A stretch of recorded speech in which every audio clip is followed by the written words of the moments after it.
मेरे प्रिय शिष्यों, आप सभी का एक बार फिर से स्वागत है आपके अपने चैनल एक्सपी क्लासेस में। मैं चेतन प्रताप आज आपके लिए लेकर आया हूँ क्लास 12th यूपी बोर्ड के अंतर्गत हिंदी के गद्य सेक्शन में। ये आज पहला अध्याय है। अध्याय का नाम है राष्ट्र का स्वरूप। ये वासुदेव शरण अग्रवाल द्वारा लिखा गया एक निबंध है और इसमें एक राष्ट्र का निर्माण कैसे हो सकता है और राष्ट्र के निर्माण में कौन कौन से तत्व हैं जो सहायक होते हैं, उनके बारे में लेखक ने वर्णन किया है और बताया है कि कैसे हम एक राष्ट्र का निर्माण कर सकते हैं या कैसे एक राष्ट्र के स्वरूप का निर्धारण किया जा सकता है। यह राष्ट्र का स्वरूप के निर्माण में अर्थात राष्ट्र के निर्माण में कौन से तत्व हैं जो सहायक हैं। तो मूलतः इसमें 3 तत्व बताए हैं लेखक ने, भूमि, जन और संस्कृति। भूमि अगर होगी तो भूमि अकेली कोई अर्थ नहीं रखती। भूमि पर रहने के लिए मनुष्य भी चाहिए और यदि मनुष्य हैं और केवल वे रह रहे, उनमें संस्कृति सभ्यता नहीं है, उनकी संस्कृति नहीं है, तो फिर संस्कृति के बिना भी मनुष्य निर्जीव ही माना जाएगा। तो इन तीनों के अभाव में राष्ट्र का निर्माण नहीं हो सकता। तो इसलिए ये मूल घटक हैं, मूल बिंदु हैं जो राष्ट्र का स्वरूप का निर्धारण करते हैं। तो चलिए हम इस निबंध में आगे बढ़ते हैं। राष्ट्र का स्वरूप तो समझे जरा, मैं इस प्रस्तावना को आपको समझाता हूं।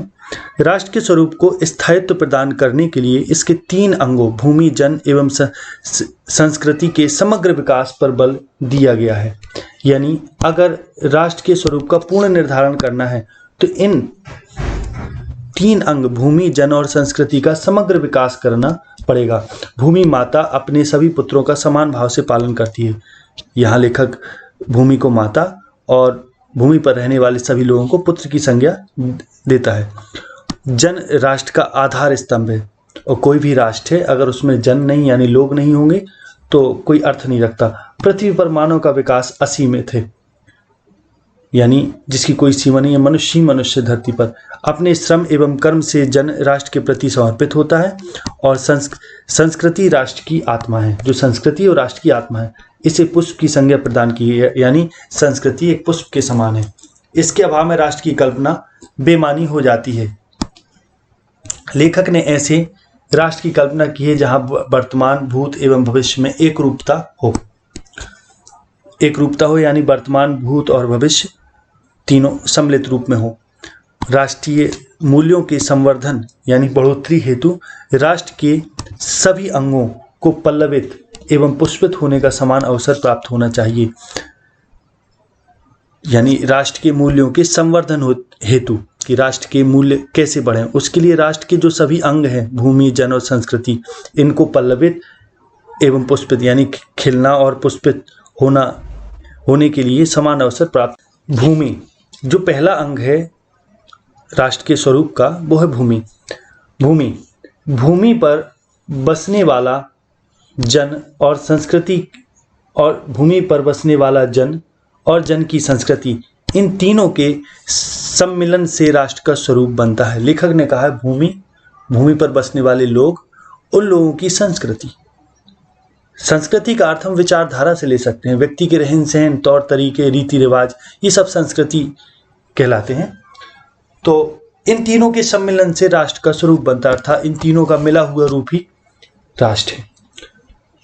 लेखक आगे कहता है भूमि का निर्माण देवों ने किया है, वह अनंत काल से है। यानी जो धरती है उसका निर्माण देवों ने अर्थात ईश्वर ने किया है और वह अनंत काल से है। उसके भौतिक रूप, सौंदर्य, समृद्धि के प्रति सचेत होना हमारा आवश्यक कर्तव्य है और हमें चाहिए, ये हम सबका कर्तव्य है। लेखक कहता है कि धरती के भौतिक स्वरूप यानी उसका रूप कैसा है, सौंदर्य कैसा है, समृद्धि यानी उसकी वृद्धि कैसे हो सकती। अब वृद्धि होने का अर्थ है कि उसमें पर्यावरण का पोषण कैसे हो सकता है, उसके प्रति सचेत होना ये हमारा आवश्यक कर्तव्य है। भूमि के पार्थिव स्वरूप के प्रति हम जितने अधिक जागरूक होंगे उतनी ही हमारी राष्ट्रीयता बलवती हो सकेगी। यदि भूमि के हम पार्थिव स्वरूप यानी भूमि का जो मूल रूप है, पार्थिव माने जो धरती, जो भौतिक स्वरूप है भूमि का, अगर उसके प्रति हम जितने ज्यादा जागरूक होंगे उतनी ज्यादा में राष्ट्रीयता यानी देशभक्ति, नेशनलिटी की भावना जागृत होगी, ये बलवती होगी, मजबूत होगी। यह पृथ्वी सच्चे अर्थों में समस्त राष्ट्रीय विचारधाराओं की जननी है। अब इसका अर्थ समझें। जैसे हमारा देश है, तो हमारे देश की जो सीमा रेखा है, अगर हम उसको जानते हैं, यानी ये कहें कि हम अपने देश के भूमिगत पार्थिव स्वरूप के प्रति जागरूक हैं, तो निश्चय ही हम उसके प्रति एक राष्ट्रीय विचारधारा, एक भावना रखते होंगे, देशभक्ति रखते होंगे। तो जो पृथ्वी है वो सच्चे अर्थों में समस्त राष्ट्रीय विचारधाराओं की जननी होती है। जो राष्ट्रीयता पृथ्वी के साथ नहीं जुड़ी वह निर्मूल होती है। यानी जो राष्ट्रीयता, अगर ऐसी ही देशभक्ति है, राष्ट्रीयता है, नेशनलिटी है, अगर वो पृथ्वी के साथ नहीं जुड़ी तो निर्मूल होती है। यानी अगर किसी जगह को अपना राष्ट्र कहते हैं तो जाहिर सी बात है उसकी कोई सीमा होगी। यानी अगर कोई भूमि का भाग है तो अगर वो उस भूमि के भाग का कोई नाम नहीं, वो किसी से संबंधित नहीं, किसी राष्ट्रीयता नहीं, तो ऐसी राष्ट्रीयता का कोई मूल नहीं और पृथ्वी का भी कोई मूल नहीं। राष्ट्रीयता की जड़ें पृथ्वी में जितनी गहरी होंगी उतना ही राष्ट्रीय भावों का अंकुर पल्लवित। कहने का अर्थ यह है कि जितनी ही ज्यादा राष्ट्रीयता की जड़ें पृथ्वी में गहरी होंगी, अर्थात जितनी ज्यादा पृथ्वी के प्रति हमारी राष्ट्रीयता की भावना हमारे मन में होगी, उतनी ज्यादा वो भाव बढ़ता चला जाएगा। यानी जितना हम अपने राष्ट्र के स्वरूप से परिचित होंगे उतनी ही ज्यादा उसके प्रति हम राष्ट्रीय भावना भी रखेंगे, वो अंकुर फूटता चला जाएगा, हमें खिलता चला, पल्लवित होता चला जाएगा। इसलिए पृथ्वी के भौतिक स्वरूप की आद्योपांत जानकारी प्राप्त करना, उसकी सुंदरता, उपयोगिता और महिमा को पहचानना आवश्यक धर्म है। इसलिए लेखक कहता है कि पृथ्वी के भौतिक स्वरूप की आद्योपांत जानकारी यानी शुरू से लेकर अंत तक जानकारी प्राप्त करना बहुत आवश्यक है। उसकी सुंदरता को जानना, उसकी उपयोगिता क्या है भूमि की वह जानना, उसकी महिमा, उसका महत्व क्या है यह जानना। अगर ये सब चीजें जानेंगे हम तो निश्चय ही हमें राष्ट्रीयता का उदय होगा। यानी राष्ट्रीयता कहने का अर्थ है राष्ट्र के प्रति अपनेपन का भाव, यह राष्ट्रीयता है। इस कर्तव्य की पूर्ति सैकड़ों हजारों प्रकार से होनी चाहिए। पृथ्वी से जिस वस्तु का संबंध है, चाहे वह छोटी हो या बड़ी, उसका कुशल प्रश्न पूछने के लिए हमें कमर कसनी चाहिए। अब राष्ट्रीयता और पृथ्वी के प्रति अपने धर्म को समझना, इस कार्य की पूर्ति यानी हमें अपनी राष्ट्रीयता, पृथ्वी की सुंदरता, उपयोगिता और महिमा को पहचानना जो हमारा आवश्यक धर्म है, उसकी पूर्ति, वही जो आवश्यक धर्म यानी जो कर्तव्य है, इसकी पूर्ति सैकड़ों हजारों प्रकार से होनी चाहिए। कहने का अर्थ विभिन्न प्रकार से होना चाहिए। पृथ्वी से जिस वस्तु का भी संबंध है, चाहे वह छोटी हो या बड़ी, उसका कुशल प्रश्न यानी उसका हालचाल पूछने के लिए हमें कमर कसनी चाहिए, अर्थात उसकी देखरेख हमें करनी चाहिए। पृथ्वी का सांगोपांग अध्ययन यानी संपूर्ण अध्ययन जागरणशील राष्ट्र के लिए बहुत ही आनंदप्रद कर्तव्य माना जाता है। अगर कोई जागरणशील राष्ट्र है यानी जागरूक राष्ट्र है तो पृथ्वी का संपूर्ण अध्ययन उसके लिए बहुत आनंददायक होता है, उसका कर्तव्य भी होता है उस राष्ट्र का। चारों गांवों और नगरों में सैकड़ों केंद्रों से इस प्रकार के अध्ययन का सूत्रपात होना आवश्यक है। यानी हर प्रकार से हमें अपने पृथ्वी का संपूर्ण अध्ययन पता होना चाहिए। हमारे राष्ट्र के अंतर्गत जो भी भूमि आती है उसका गांव से लेकर नगरों तक सैकड़ों केंद्रों से इस प्रकार का अध्ययन किया जाना चाहिए। सूत्रपात माने शुरुआत, यानी हमें अपनी भूमि की जानकारी गांवों, शहरों से सब प्रकार से होनी चाहिए। हर जगह से इसका अध्ययन होना चाहिए, यानी एक एक कोना हमें परिचित हो अपने राष्ट्र का, तभी हमें, और जब परिचित होगा ये कोना, हम उसकी जानकारी रखेंगे, उसके प्रति समझ रखेंगे, तो निश्चय ही हमें राष्ट्रीयता की भावना उदित होगी, बढ़ेगी। उदाहरण के लिए पृथ्वी की उपजाऊ शक्ति को बढ़ाने वाले मेघ जो प्रतिवर्ष समय पर आकर अपने अमृत जल से इसे सींचते हैं, हमारे अध्ययन की परिधि के अंतर्गत आने चाहिए। यानी अब अगर हमें पृथ्वी का अध्ययन करना है तो हमें, लेखक कहता है उदाहरण के लिए, पृथ्वी की उपजाऊ शक्ति, जो मेघ, जो बादल बढ़ाते हैं, उनका भी हमें प्रतिवर्ष बारिश करते हैं, हमारी पृथ्वी को सींच कर चले जाते, तो इनका भी अध्ययन हमारे लिए आवश्यक है और ये हमारे अध्ययन की परिधि माने सीमा में आते हैं। उन मेघ जलों से परिवर्धित माने बढ़े हुए प्रत्येक तृण लता, तृण माने होता है तिनका, लता माने लता, और वनस्पति का सूक्ष्म परिचय प्राप्त करना भी हमारा कर्तव्य है। यानी अब जो बादल, जो मेघ, जो बादल जो जल बरसा देते हैं, उससे जो तिनका वगैरह, घास वगैरह, लताएं वगैरह जो बढ़ती हैं, वनस्पति बढ़ती हैं, उन सब का भी परिचय हमें प्राप्त होना चाहिए। यानी हर प्रकार से पृथ्वी के अंतर्गत जो जो आता है, हर कुछ स्थावर जंगम, हर प्रकार की वस्तुएं, चीजें, वनस्पति, लता, तृण, घास, हर चीज का हमें अध्ययन करना चाहिए। ये सब हमारी राष्ट्रीयता की भावना को बढ़ाने के लिए आवश्यक है।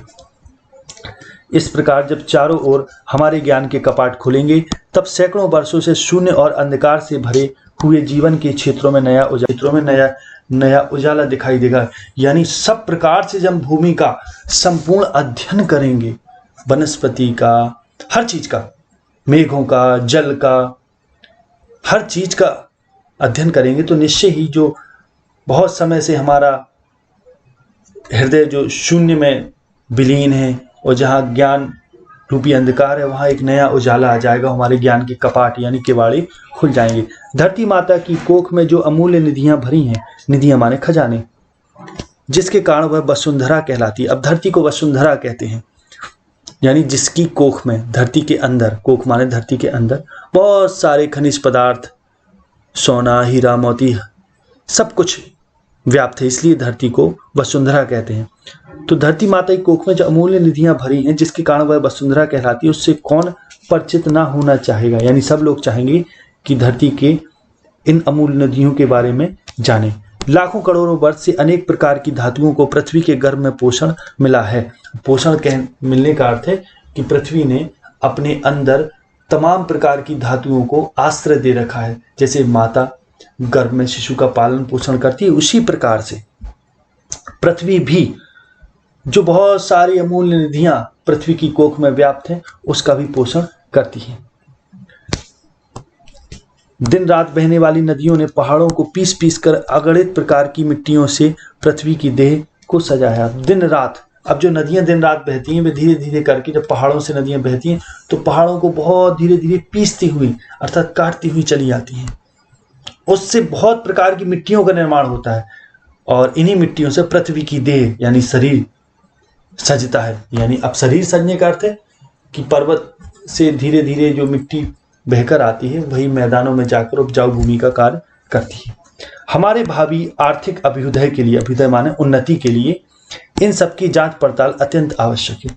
अगर हमें आर्थिक अभ्युदय अर्थात अर्थ के रूप में धन के क्षेत्र में उन्नति करना है, तो हमें देश के खनिज पदार्थों की, भूमि के अंदर, जिसके कारण भूमि को वसुंधरा कहा जाता है, भूमि के अंदर कौन कौन सी धातुएं, बहुमूल्य निधियां, उन सब की जानकारी हमें होना आवश्यक है।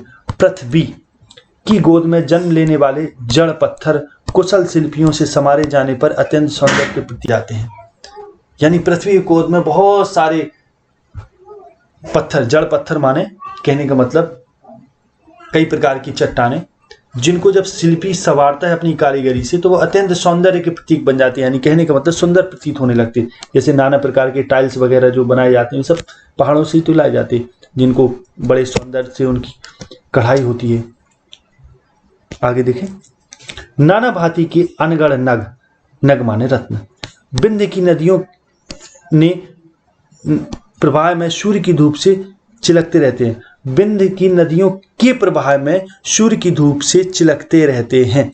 अब विंध्य की नदियां, विंध्य पर्वत के आसपास या वहां से जो नदियां निकलती हैं, तो विंध्य के आसपास जो नदियां हैं, उनके प्रवाह में बहुत सारे नग यानी बहुमूल्य रत्न, नग माने रत्न, अनगढ़ नग यानी जिनको अभी गढ़ा नहीं गया, जो अपने मूल स्वरूप में है। जब वे गढ़े जाते हैं तो उनको सुंदर आकार दिया जाता है। तो वे विंध्य की नदियों के आसपास वे रत्न, जब सूर्य की रोशनी उन पर पड़ती है तो वे चिलकते हैं अर्थात चमकते हैं। उनको जब चतुर कारीगर पहलदार कटाव पर लाते हैं अर्थात उनको ढालते हैं, अच्छा उनका आकार बनाते हैं, एक सौंदर्य मई रूप उनको जब देते हैं तब उनके प्रत्येक घाट से नई शोभा और सुंदरता फूट पड़ती है। अर्थात वे रत्न फिर जब कुशल कारीगर के हाथ में आते हैं और कारीगर उनको गढ़ता है अच्छे से, तब उनके सौंदर्य में वृद्धि हो जाती है, उनकी शोभा बढ़ जाती है, सुंदरता उनमें फूटने लगती है, वे अनमोल हो जाते हैं। और देश के नर नारियों के रूप मंडन यानी सौंदर्य प्रसाधन में, अलंकार शोभा में और सौंदर्य प्रसाधन में इन छोटे छोटे पत्थरों का भी सदा से कितना भाग रहा है। यानी फिर वही पत्थर जो कारीगरों द्वारा तराशे जाते हैं, जो नग तराशे जाते हैं, उन नगों को फिर अलंकार नर नारियों के रूप मंडन यानी लोग अपने अंगूठी के रूप में हाथों में धारण करते हैं, कोई कानों में पहनता है, तो इस तरीके से सौंदर्य प्रसाधन के रूप में वे काम आने लगते हैं। अतएव हमें उसका ज्ञान होना भी आवश्यक है। इसलिए लेखक कहता है इसका भी ज्ञान होना हमारे लिए बहुत आवश्यक है। पृथ्वी और आकाश के अंतराल में जो कुछ सामग्री भरी है, पृथ्वी के चारों ओर फैले हुए गंभीर सागर में जो जलचर और रत्नों की राशियां हैं, उन सबके प्रति चेतना और स्वागत के नए भाव राष्ट्र में फैलने चाहिए।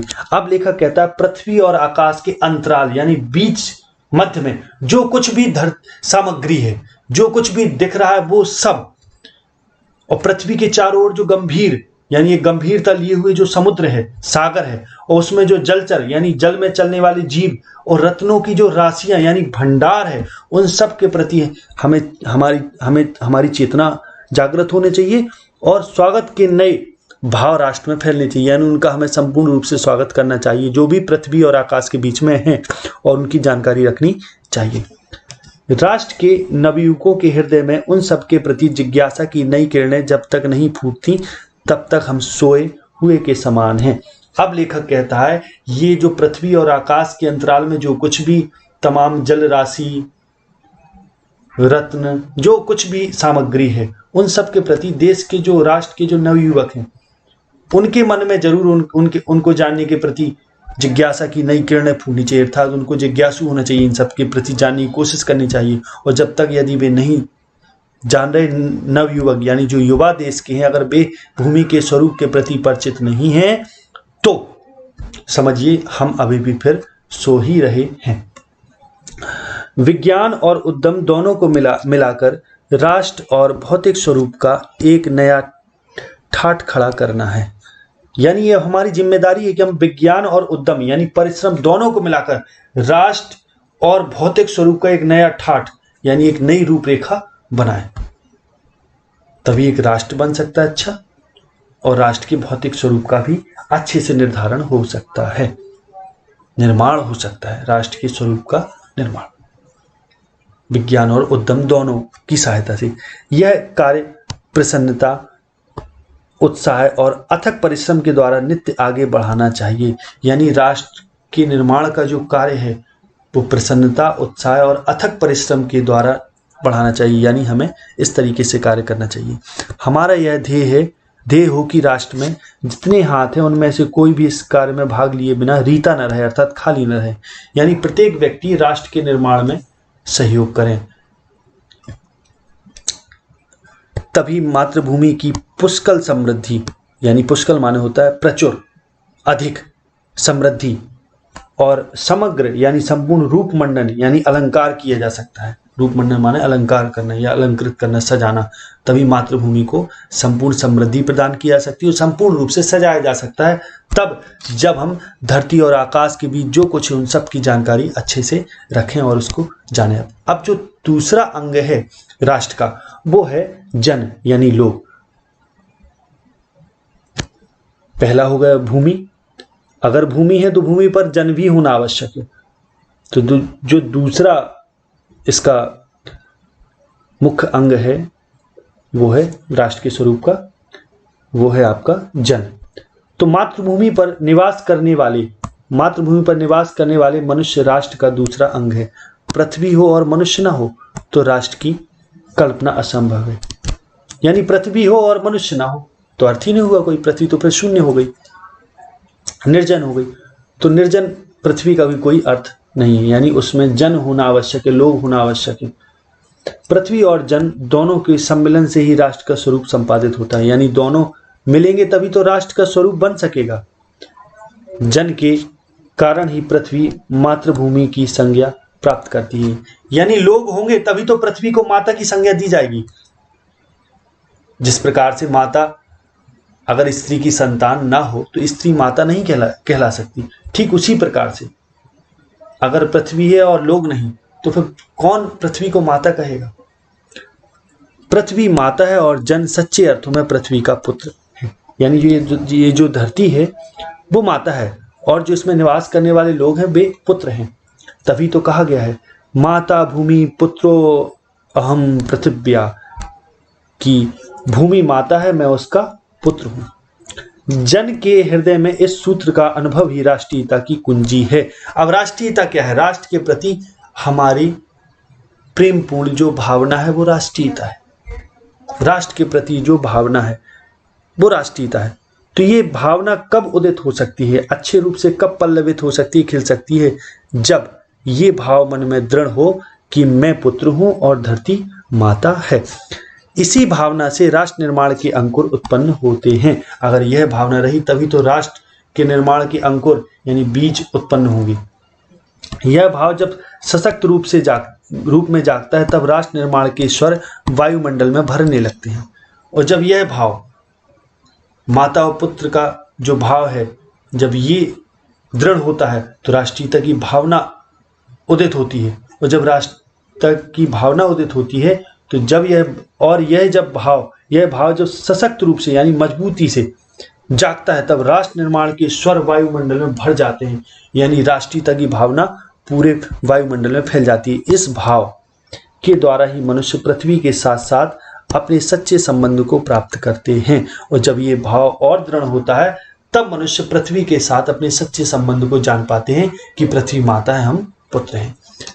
यहाँ यह भाव नहीं है कि जहाँ यह भाव नहीं है वहाँ जन और भूमि का संबंध अचेतन और जड़ बना रहता है। अचेतन माने निर्जीव, जड़ माने जिसमें जीव ना हो। अचेतन माने जो चेतन ना हो और जड़ माने जिसमें जीवन ना हो। तो अगर ये भाव नहीं है जहाँ, वहाँ भूमि और जन का यानी लोगों का संबंध अचेतन और जड़ है। जिस समय भी जन का हृदय भूमि के साथ माता और पुत्र के संबंध को पहचानता है उसी क्षण आनंद और श्रद्धा से भरा हुआ उसका प्रणाम भाव मातृभूमि के लिए इस प्रकार प्रकट होता है। और जब मनुष्य का हृदय, जन लोगों का हृदय ये भाव मान लेता है, भूमि के साथ इस भाव को मान लेता है, माता और पुत्र की अपने संबंध को जब जान जाता है कि भूमि माता है और हम पुत्र हैं, तो उसी क्षण उसको आनंद और श्रद्धा से उसका हृदय भर जाता है और उसमें एक प्रणाम भाव आ जाता, अर्थात एक वंदना का भाव आ जाता। धरती माता के प्रति एक प्रणाम भाव आ जाता, उसको प्रणाम करने की इच्छा उसमें प्रकट हो जाती। तब वो कह उठता है, क्या कह उठता है? नमो मात्रे पृथिव्ये, नमो मात्रे पृथिव्ये, कि हे पृथ्वी माता आपको प्रणाम है। माता पृथ्वी को प्रणाम है, माता पृथ्वी को प्रणाम है। यह प्रणाम भाव ही भूमि और जन का दृढ़ बंधन है। और ये जो प्रणाम भाव है, यही प्रणाम भाव भूमि और जन यानी लोगों का दृढ़ बंधन, अर्थात लोगों को आपस में बांधे हुए है भूमि से। इसी दृढ़ भित्ति यानी मजबूत दीवार, भित्ति माने दीवार, दृढ़ भित्ति पर राष्ट्र का भवन तैयार किया जाता है। यानी अगर ये भावना रही माता और पुत्र की, लोगों और पृथ्वी के बीच, तो फिर इसी मजबूत भावना पर ही राष्ट्र का भवन तैयार किया जाता है। यानी फिर राष्ट्र का निर्माण हो सकता है। और इसी दृढ़ चट्टान पर राष्ट्र का चिरजीवन आश्रित रहता है। यदि ये जो भावना रूपी दृढ़ चट्टान, राष्ट्रीयता की जो भावना है, माता और पुत्र के प्रति जो भावना है, यानी जो पृथ्वी और लोगों के बीच, जन के बीच, उस पर निवास करने वाले लोगों के बीच जो माता और पुत्र के संबंध की जो भावना, अगर ये भावना रही तो ही राष्ट्र का चिर जीवन इस पर ही आश्रित है। यानी तभी राष्ट्र हमेशा, चिर माने हमेशा जीवित रह सकता है।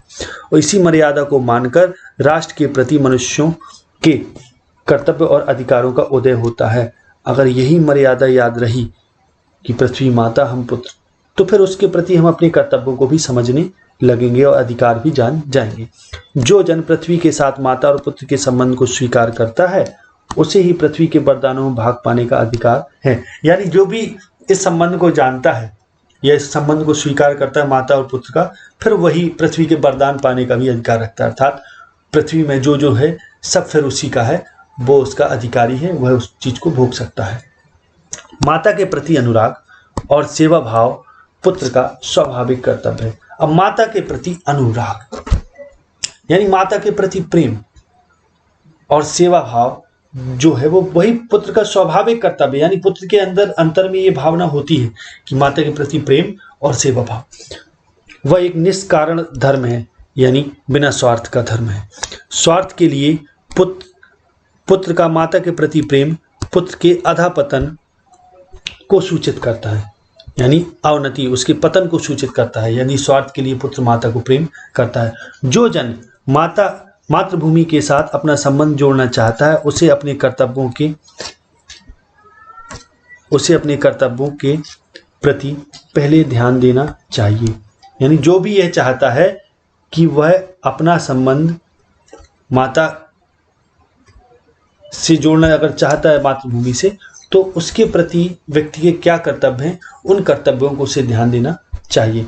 माता अपने सब पुत्रों को समान भाव से चाहती है, यानी जो माता का स्वभाव है वो ये होता है कि माता के जितने पुत्र होते हैं सभी को वह समान भाव से चाहती है। यानी जो पृथ्वी है हमारी, वह हमको, पृथ्वी पर बसने वाले समस्त जन को पृथ्वी समान भाव से चाहती है। इसी प्रकार पृथ्वी पर बसने वाले सब जन बराबर है, उसमें ऊंच नीच का भाव नहीं है। जो मातृभूमि के उदय के साथ जुड़ा हुआ है वह समान अधिकार का भागी है। यानी जिसका भी जन्म मातृभूमि पर हुआ, पृथ्वी पर हुआ, वह उस पर समान अधिकारी है, यानी समान भाव रखता है। पृथ्वी पर निवास करने वाले जनों का विस्तार अनंत है, यानी पृथ्वी पर जो लोग रह रहे हैं उनका विस्तार यानी उनका फैलाव अनंत है। बहुत सारे लोग हैं, नगर और जनपद, पुर और गांव, जंगल और पर्वत, नाना प्रकार के जनों से भरे हुए हैं। अब यहां नाना प्रकार के जन, अब जन कहने का अर्थ केवल यहां ये नहीं है केवल मनुष्य के अलावा जो जो भी आता है जीव राशि, वो सब जन है, चाहे वो नगर में रहता हो, चाहे जनपद में, चाहे पुर में, चाहे गांव में, जंगल में, पर्वत में, कहीं भी नाना प्रकार के जनों से युक्त। ये जन अनेक प्रकार की भाषाएं बोलने वाले और अनेक धर्मों के मानने वाले हैं, फिर भी ये मातृभूमि के पुत्र हैं और इस प्रकार उनका सौहार्द भाव अखंड है। सौहार्द माने आपसी प्रेम का जो भाव है वो अखंड है, क्योंकि धरती पर बहुत सारे लोग रहते हैं, अलग अलग भाषाएं बोलते, अलग अलग धर्मों को मानते, लेकिन फिर भी उनका मातृभूमि के वे पुत्र हैं और उनके हृदय में मातृभूमि के प्रति एक श्रद्धा है, भाव है और आपसी भाईचारा है। सौहार्द भाव भी अखंड है, खंडित नहीं है, टूटा हुआ नहीं है। सभ्यता और रहन सहन की दृष्टि से जन एक दूसरे से आगे पीछे हो सकते हैं।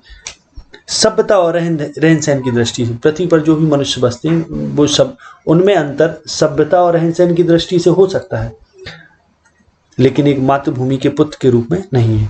वे पृथ्वी के लिए समान है, किंतु इस कारण से मातृभूमि के साथ उनका जो संबंध है उसमें कोई भेदभाव उत्पन्न नहीं हो सकता।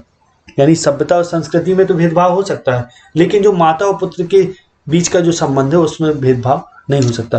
पृथ्वी के विशाल प्रांगण में सब जातियों के लिए समान क्षेत्र है।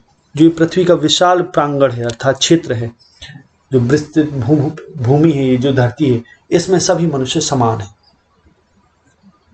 सब जातियों के लिए समान क्षेत्र है। समन्वय के मार्ग से भरपूर प्रगति और उन्नति करने का सबको एक जैसा अधिकार है। समन्वय माने सबको मिलाना, समन्वय माने होता मिलाना। अब मिलाने के अगर मार्ग पर बढ़ें, लड़ाई नहीं, मिलाना, एक दूसरे के प्रति प्रेम के मार्ग पर हम बढ़ें तो सबकी प्रगति हो सकती है, सबकी उन्नति हो सकती है और प्रगति और उन्नति में सबको एक जैसा अधिकार भी है। किसी जन को पीछे छोड़कर राष्ट्र आगे नहीं बढ़ सकता। यानी कोई भी राष्ट्र है तो उसमें निवास करने वाले प्रत्येक व्यक्ति की जब तक उन्नति नहीं होगी तब तक वह राष्ट्र आगे नहीं बढ़ सकता। अतः राष्ट्र के प्रत्येक अंग की सुध हमें लेनी चाहिए। इसलिए हमारा कर्तव्य है कि हम राष्ट्र के प्रत्येक अंग की सुध लें, चाहे वो भूमि हो या जन हो। राष्ट्र के शरीर के एक भाग में यदि अंधकार और निर्बलता का निवास है तो समग्र राष्ट्र का स्वास्थ्य उतने अंश में असमर्थ रहेगा। अब लेखक कहता है यदि राष्ट्र के शरीर अर्थात राष्ट्र की भूमि, शरीर मतलब भूमि, यानी पूरे राष्ट्र में किसी भी जगह अगर कहीं भी अंधकार रह गया और निर्बलता रह गई तो समझिए पूरे राष्ट्र का स्वास्थ्य खराब हो जाएगा, उतने अंश में खराब रहेगा। यानी उतने अंश में राष्ट्र का स्वास्थ्य असमर्थ रहेगा, खराब ही रहेगा। यानी अगर हमारे शरीर का कोई एक हिस्सा खराब हो, कहीं कोई गड़बड़ी हो तो पूरा शरीर खराब होता है। ठीक उसी प्रकार यहाँ भी ऐसा ही कहा गया है। इस प्रकार समग्र राष्ट्र को जागरण और प्रगति की एक जैसी उदार भावना से संचालित होना चाहिए। इसलिए जो पूरा राष्ट्र है वो जागरण और प्रगति की एक जैसी उदार भावना से संचालित होना चाहिए। यानी उनमें समान जागृति होना चाहिए और प्रगति उन्नति के लिए उनमें समान भावना होना चाहिए कि सभी जागृत रहें और सभी उन्नति के लिए प्रयास करें एक साथ मिलकर। जन का प्रवाह अनंत है, यानी अनंत काल से मनुष्य धरती पर रह रहा है, ये अर्थ है इसका। सहस्त्र वर्षों से भूमि के साथ राष्ट्रीय जन ने तादात्म्य प्राप्त किया, यानी सहस्त्रों वर्ष, हजारों वर्षों से भूमि के साथ राष्ट्रीय जन, किसी राष्ट्र में रहने वाले लोगों ने उस भूमि से जहां वो रह रहे वहां एक तादात्म्य, एक तारतम्य, एक मेल जोल रखा है। और जब तक सूर्य की रश्मियां यानी किरणें नित्य प्रातः काल भुवन को अमृत से भर देती हैं तब तक राष्ट्रीय जन का जीवन भी अमर है। यानी अब लेखक के कहने का अर्थ है कि अनंत है जन का प्रवाह, यानी जो जीवन का प्रवाह है, जो लोगों का प्रवाह है, जीविका है, जीने की जो इच्छा है, मनुष्य का जो जीवन है वो अनंत है। यानी जब से पृथ्वी हुई तब से भी जीवन था, अभी भी है, और जब तक सूर्य की किरणें इस पृथ्वी पर पड़ती रहेंगी तब तक, और जब तक ये सूर्य की किरणें पृथ्वी को अपने प्राण रूपी अमृत से भरती रहेंगी तब तक राष्ट्रीय जन का जीवन भी अमर है इस धरती पर। यानी तब तक जीवन भी रहेगा, मनुष्य बना ही रहेगा। यानी सूर्य जो है वो हमारी ऊर्जा का, हमारे प्राण का, हमारे जीवन का एकमात्र आधार है, स्रोत है। इतिहास के अनेक उतार चढ़ाव पार करने के बाद भी राष्ट्र निवासी जन नई उठती लहरों से आगे बढ़ने के लिए अजर अमर हैं। अब इतिहास के अनेक उतार चढ़ाव, कई बार परिवर्तन हुए धरती में, कई संस्कृतियां उल्टी पलटी, कई युद्ध महायुद्ध हुई, यानी निरंतर उतार चढ़ाव आता रहा। और इतने उतार चढ़ाव के बाद भी जो राष्ट्र के निवासी हैं उनमें नई नई लहरें उठती रही आगे बढ़ने की और उनको अजर अमर भी बनाती रही। जन का संततवाही जीवन यानी निरंतर बहने वाला, संततवाही माने निरंतर बहने वाला जीवन नदी के प्रवाह की तरह है। यानी इस धरती पर जीवन बह ही रहा है, निरंतर मनुष्य जन्म ले रहे, बढ़ते चले आए, मर रहे, फिर जन्म ले, इस प्रकार से जीवन चलता ही जा रहा है, जिसमें कर्म और श्रम के द्वारा उत्थान की अनेक घातों का निर्माण करना होगा। और ये जो जीवन है वो एक प्रवाह की तरह है, नदी के प्रवाह की तरह, तो उसमें हमें कर्म करना होगा और श्रम के द्वारा उत्थान यानी उन्नति के अनेक घातों का निर्माण करना होगा।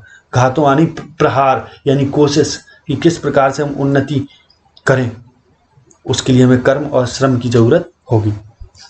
अब जो तीसरा अंग है किसी भी राष्ट्र का, पहला जन, फिर पहला भूमि, फिर जन और फिर संस्कृति। यानी कोई भी राष्ट्र भूमि के बिना नहीं हो सकता, और भूमि में यदि जन लोग नहीं तो भूमि का कोई महत्व नहीं, और जब लोग हैं और भूमि है और लोगों की कोई संस्कृति नहीं, उनके रहन सहन, उनके जीवन, संस्कृति माने जीवन की कला, अगर उनमें जीवन की कला नहीं तो फिर बिना संस्कृति के राष्ट्र का स्वरूप भी निर्धारित नहीं हो सकता, राष्ट्र का निर्माण नहीं हो सकता। तो संस्कृति, तो राष्ट्र का तीसरा अंग जन की संस्कृति है। मनुष्यों, ये तीसरा अंग है, मनुष्यों ने युगों युगों में जिस सभ्यता का निर्माण किया है वही उसके जीवन की श्वास प्रश्वास है। अब युगों युगों से ये धरती है, कई युग बीत चुके और इस धरती पर मनुष्य रह रहे, और युगों युगों से मनुष्य ने कई सभ्यताओं का निर्माण किया, और सभ्यताएं आई, खत्म हो गई। तो ये जो सभ्यता है और ये जो सभ्यता है यही मनुष्य की श्वास प्रश्वास है, यानी जीवन आधार है। श्वास माने श्वास, प्रश्वास माने श्वास को छोड़ना। तो बिना संस्कृति के जन की कल्पना कबंध मात्र। कबंध माने होता है बिना सर का धड़, कि अगर संस्कृति ना हो तो लोग ऐसे ही समझें, किसी राष्ट्र में लोगों को ऐसे ही समझना चाहिए ऐसे बिना शरीर का धड़, यानी कबंध मात्र। संस्कृति ही जन का मस्तिष्क है, यानी जो संस्कृति है वो मस्तिष्क है। मस्तिष्क कहने का अर्थ ये है कि संस्कृति ही विचारधारा की जननी है। संस्कृति से हम रहन सहन, आचरण सीखते हैं, तौर तरीके सीखते हैं। संस्कृति के विकास और अभ्युदय के द्वारा ही राष्ट्र की वृद्धि संभव है। यदि संस्कृति का विकास होगा और अभ्युदय, उन्नति होगी तो ही राष्ट्र की वृद्धि हो पाएगी। राष्ट्र के समग्र रूप में यानी संपूर्ण रूप में भूमि और जन के साथ साथ जन की संस्कृति का महत्वपूर्ण स्थान है। राष्ट्र के समग्र रूप में भूमि और जन के साथ साथ जन की संस्कृति का महत्वपूर्ण स्थान है। अगर पूरे राष्ट्र का संपूर्ण रूप देखा जाए तो भूमि और जन का जितना महत्व उतना ही संस्कृति का भी महत्व मनुष्य की। यदि भूमि और जन अपनी संस्कृति से विरहित माने वंचित कर दिए जाएं तो राष्ट्र का लोप समझना चाहिए। यदि भूमि और जन में संस्कृति ना हो तो समझो राष्ट्र का लोप हो जाएगा, यानी राष्ट्र नहीं रहेगा। जीवन के बिटप का पुष्प संस्कृति, बिटप माने होता है वृक्ष, जो जीवन रूपी वृक्ष है उसका जो पुष्प है वो संस्कृति है, यानी संस्कृति के बिना मनुष्य नहीं हो सकता, राष्ट्र भी नहीं हो सकता। भूमि का कोई महत्व नहीं, लोगों का कोई महत्व नहीं। संस्कृति के सौंदर्य और सौरभ में ही राष्ट्रीय जन के जीवन का सौंदर्य और यश अंतर्निहित है माने मौजूद है। तो संस्कृति के सौंदर्य और सौरभ यानी सुगंध में ही, उसकी सुंदरता में ही राष्ट्रीय जन के जीवन यानी एक राष्ट्र में जो लोग रहते हैं उनके जीवन का सौंदर्य और यश यानी कीर्ति मौजूद है। अगर संस्कृति का सौंदर्य और सौरभ है किसी देश में, उनके लोगों में, तो ही उनमें भी सौंदर्य और यश है, तो भी उनकी कीर्ति है, अन्यथा नहीं है। ज्ञान और कर्म दोनों के पारस्परिक प्रकाश की संज्ञा संस्कृति है। अब संस्कृति में ज्ञान और कर्म दोनों मौजूद है, तो इन दोनों के पारस्परिक प्रकाश की संज्ञा यानी आपसी जो प्रकाश है, अगर इसका कुछ नाम है ज्ञान और कर्म का तो वो संस्कृति है। दूसरे अर्थ में मैं ये कह सकता हूं या हम ये कह सकते हैं कि ज्ञान और कर्म को मिलाकर ही संस्कृति का निर्माण होता है, यानी ज्ञान और संस्कृति का मतलब है ज्ञान और कर्म। तो भूमि पर बसने वाले जन ने ज्ञान के क्षेत्र में जो सोचा है और कर्म के क्षेत्रों में जो रचा है, दोनों के रूप में हमें राष्ट्रीय संस्कृति के दर्शन मिलते हैं। यानी मनुष्य ने ज्ञान के रूप में जो ज्ञान के क्षेत्र में जो भी सोचा है, फिर जो मनुष्य सोचता है वही कर्म बन जाता है, और कर्म के क्षेत्र में जो भी मनुष्य ने किया है, रचा है, जो जिस चीज का निर्माण किया है, दोनों के ही रूप में राष्ट्रीय संस्कृति के दर्शन मिलते हैं। यानी एक देश क्या सोचता है और क्या कर्म करता है, इससे उस देश की राष्ट्रीय संस्कृति का पता चलता है। जीवन के विकास की युक्ति माने विधि ही संस्कृति के रूप में प्रकट होती है। यानी किसी देश का जीवन कैसा है, उसका विकास कैसे चल रहा, और जिस प्रकार के उस देश का जीवन है या उस राष्ट्र का जीवन है, उसी प्रकार की उसकी संस्कृति समझनी चाहिए। प्रत्येक जाति अपनी अपनी विशेषताओं के साथ इस युक्ति को निश्चित करती है और उसे प्रेरित संस्कृति का विकास करती है। अब कोई भी जाति हो, किसी भी देश में कोई भी जाति रह रही, अब वो अपनी अपनी विशेषताओं के साथ युक्ति यानी इस विधि को निश्चित करती है और उससे प्रेरित संस्कृति का विकास करती है। यानी प्रत्येक जाति अपने अपने तौर तरीकों के हिसाब से अपनी संस्कृति को आगे बढ़ाती है और संस्कृति से प्रेरणा लेकर अपने कर्म और ज्ञान को निर्धारित करती है। इस दृष्टि से प्रत्येक जन की अपनी अपनी भावना के अनुसार पृथक पृथक संस्कृतियां राष्ट्र में विकसित होती हैं। अब इस दृष्टि से अगर देखा जाए तो हर एक लोगों की अपनी अपनी भावना के अनुसार अलग अलग संस्कृतियां विकसित होती हैं एक राष्ट्र में, परंतु उन सब का मूल आधार पारस्परिक सहिष्णुता और समन्वय पर निर्भर है, यानी आपसी मेलजोल पर निर्भर है। सहिष्णुता माने सहनशीलता। तो हर एक संस्कृति का आधार यह भी है कि अगर हम एक ही सामूहिक संस्कृति को बहुत सारे लोग मान रहे हैं, जान रहे हैं, तो समझिए वे सब आपस में एक दूसरे के प्रति सहिष्णु हैं, यानी सहनशील हैं, और समन्वय यानी मिले हुए हैं, समन्वय पर निर्भर हैं। जंगल में जिस प्रकार अनेक लता, वृक्ष, वनस्पति अपने अदम्य भाव से उठते हुए पारस्परिक सम्मिलन से अविरोधी स्थिति प्राप्त करते हैं। यानी एक जंगल की अगर बात की जाए तो जंगल में अनेक लताएं, वृक्ष, वनस्पति होती हैं और अदम्य भाव से यानी अखंड भाव से पारस्परिक एक सम्मिलन रखते हैं, अविरोधी स्थिति रखते हैं, यानी एक दूसरे का विरोध नहीं करते, बड़ी सहिष्णुता दिखाते हैं एक दूसरे के प्रति, और उस जंगल में सभी समान भाव से मिलकर रहते हैं। ठीक उसी प्रकार यदि किसी राष्ट्र की संस्कृति है तो संस्कृति के प्रति सबकी एक अपनी निष्ठा होती है, उस संस्कृति का सब पालन करते हैं, फिर उस संस्कृति के हिसाब से उस संस्कृति का भी विकास करते हैं, अपना भी विकास करते हैं और राष्ट्र का भी विकास करते हैं।